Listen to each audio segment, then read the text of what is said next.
Salut les gars, ça bouge? Nika, une jeune fille, est en voyage avec sa famille. En regardant par la fenêtre, elle aperçoit un loup, mais quand elle le dit à son père, il a déjà disparu.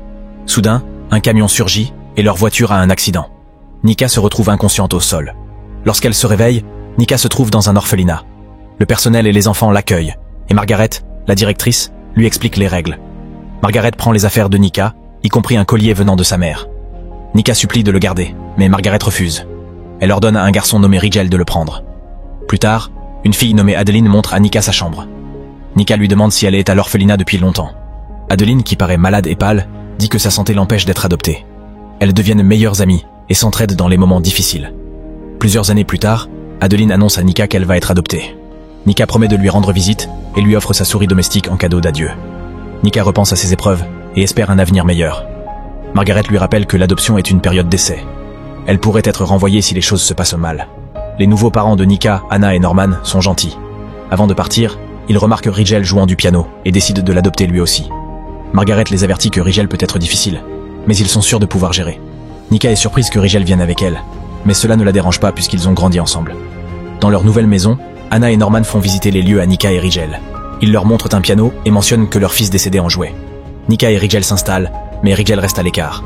Plus tard, Nika tente de lui parler, disant qu'elle veut que tout se passe bien avec leur nouvelle famille, mais Rigel lui dit froidement de ne pas entrer dans sa chambre.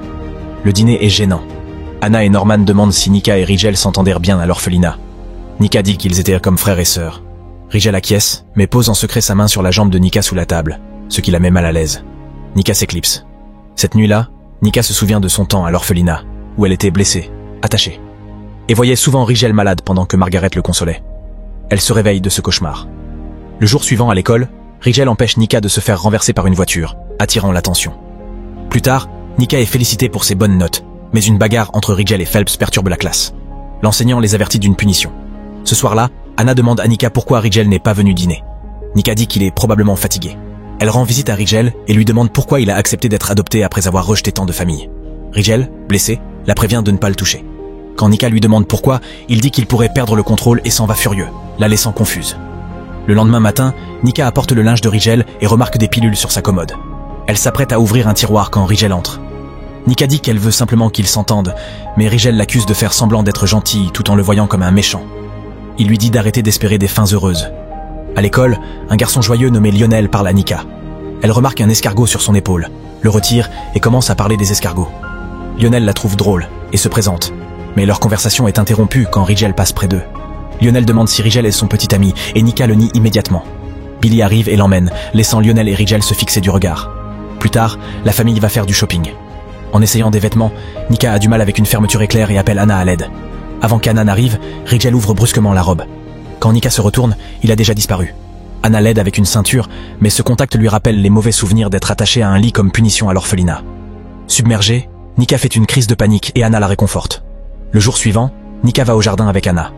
Anna se pique le doigt avec une rose et Nika lui met doucement un pansement. De petits gribouillis comme elle avait l'habitude d'en faire pour sa mère. Anna mentionne un événement à venir appeler la journée du jardin, où les élèves offrent des roses anonymement, chaque couleur symbolisant un sentiment. À l'école, Nika voit ses amis trouver des roses dans leur casier. Mickey en reçoit plusieurs, Billy reçoit une rose blanche et Nika trouve une seule rose noire. Mickey explique que les roses noires signifient un amour obsessionnel et douloureux. Bouleversée, Nika rentre en courant et confronte Rigel, lui demandant s'il a laissé la rose. Rigel la prend, et lorsqu'elle tente de la reprendre, il la pousse sur son lit.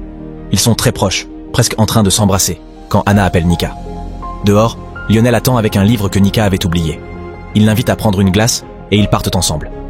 Depuis une fenêtre, Rigel les observe, visiblement contrarié. Rigel s'assoit au piano, l'air troublé. Il prend une pilule et entend Nika rentrer avec Lionel sous la pluie. Lionel lui avoue qu'il l'aime et dit qu'il la reverra. À l'intérieur, Nika trouve Rigel en train de jouer du piano et se demande pourquoi elle n'arrive pas à le détester. Rigel se tient soudain la tête de douleur et Nika accourt vers lui. Lorsqu'elle tente de l'aider, il lui crie de ne pas le toucher. Elle lui demande pourquoi il agit ainsi et s'il veut qu'elle le déteste. Rigel dit que oui et s'en va furieux. Nika, confuse, se dit à elle-même qu'elle ne le déteste pas. Nika reçoit une vidéo de Lionel montrant son visage couvert de bleu. Il dit que Rigel l'a attaqué. Peu après, Rigel rentre à la maison avec des blessures similaires. Furieuse, Nika le confronte à propos de son comportement. Rigel s'effondre avec une forte fièvre. Paniquée, Nika l'aide à aller au lit et appelle Anna, qui est coincée dans les embouteillages à cause d'une tempête. Anna lui dit quoi faire. Nika donne des médicaments à Rigel et lui touche doucement le front et le bras. Faiblement, Rigel lui demande de rester. Nika s'assied à ses côtés, incertaine de ses sentiments grandissants. Alors que Rigel se remet, il enlace Nika de manière inattendue et embrasse doucement sa peau. Cela déclenche un souvenir de leur temps à l'orphelinat. Adeline avait parlé à Margaret de l'arrivée d'une nouvelle fille. Margaret a embrassé Rigel sur la joue et lui a dit de continuer à jouer. Plus tard, Margaret a ordonné à Rigel de prendre le collier de Nika. Bien qu'il ait hésité, il l'a fait et l'a caché dans une boîte. Pendant le déjeuner, Nika a remarqué que Rigel avait l'air malade et a tenté de s'en inquiéter. Mais Margaret l'a grondé et l'a traîné ailleurs. Rigel s'est blessé volontairement pour distraire Margaret, donnant ainsi à Nika une chance de s'échapper. Plus tard, Adeline a retrouvé le collier et a compris que Rigel avait des sentiments pour Nika. Rigel supplie Adeline de ne pas lui dire, affirmant qu'il vaut mieux que Nika pense qu'il la déteste. Un matin, Rigel se rapproche trop de Nika, la mettant mal à l'aise. Elle s'éloigne rapidement alors qu'Anna et Norman rentrent à la maison. Nika va dans sa chambre et voit un appel manqué de Lionel, mais ne le rappelle pas. Avec le temps, Nika passe plus de temps avec ses amis et évite Rigel. En étudiant chez Mickey, Nika entre par erreur et surprend Mickey en train d'embrasser Billy, qui dort. Gêné, Mickey supplie Nika de ne rien dire. Nika comprend que Mickey dépose les roses blanches dans le casier de Billy et l'encourage à lui avouer ses sentiments. Mais Mickey, craignant de perdre l'amitié de Billy, garde le silence. Plus tard, Nika marche seule quand Lionel la confronte sur le fait qu'elle l'évite. Il lui dit qu'il l'aime et lui demande d'arrêter de laisser Rigel interférer. En rentrant chez elle, Nika trouve des visiteurs dans la maison. Anna présente son amie Dalma et la fille de celle-ci, Asia. Asia demande sèchement pourquoi Nika est restée à l'orphelinat jusqu'à l'âge de 16 ans, ce qui contrarie sa mère Dalma. Avant que Nika ne puisse répondre, Rigel les rejoint, mais le moment gênant est interrompu par un coup à la porte. Adeline arrive, expliquant qu'elle va bientôt avoir 18 ans et cherche du travail. Anna surprend tout le monde avec un gâteau et annonce que Nika et Rigel feront officiellement partie de la famille le lendemain. Asia ricane, accusant Anna d'essayer de remplacer son fils défunt, Alan. Anna explique calmement qu'elle partage son amour avec ceux qui le méritent, soulignant que l'amertume d'Asia vient de son incapacité à faire son deuil.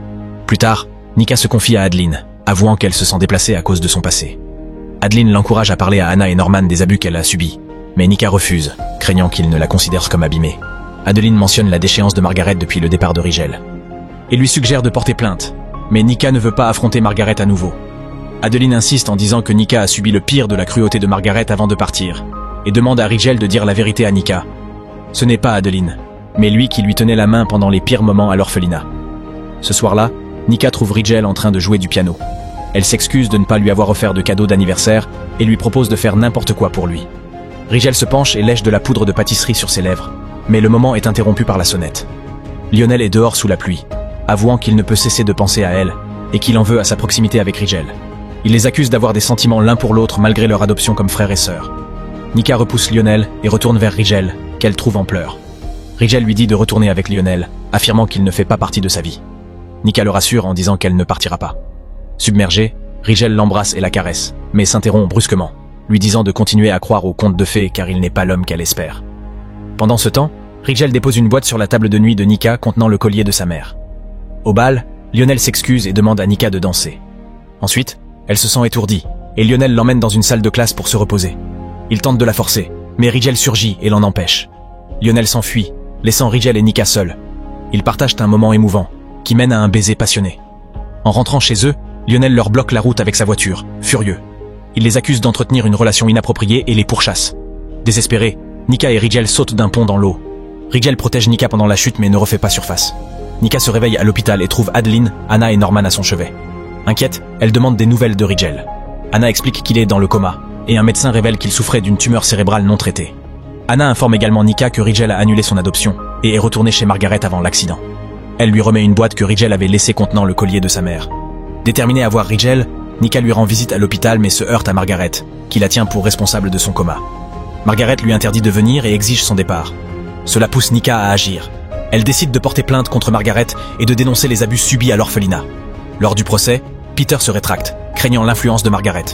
Lorsque Nika témoigne, le procureur lui demande pourquoi Rigel a annulé son adoption. Nika explique que Marv le traitait comme son fils, l'épargnant des sévices. Le procureur la pousse à avouer ses sentiments pour Rigel, ce qu'elle fait à contre-cœur. Bouleversée, elle se réfugie aux toilettes, mais Anna vient la réconforter. Rassemblant son courage, Nika retourne dans la salle d'audience et raconte avec bravoure les abus qu'elle a subis. Son témoignage est applaudi, et elle retire symboliquement les bandages de ses doigts, se libérant de son passé douloureux. Après le procès, Nika se précipite dans la chambre d'hôpital de Rigel et lui partage la bonne nouvelle. Elle lui ouvre son cœur, exprimant son amour et sa gratitude. Épuisée, elle s'endort à son chevet. À son réveil, les doigts de Rigel bougent et ses paupières frémissent. Submergée de joie, Nika se sent enfin libre, consciente d'avoir surmonté son passé et trouvé le bonheur avec Rigel. Ensemble, ils embrassent cette seconde chance de vivre et d'aimer.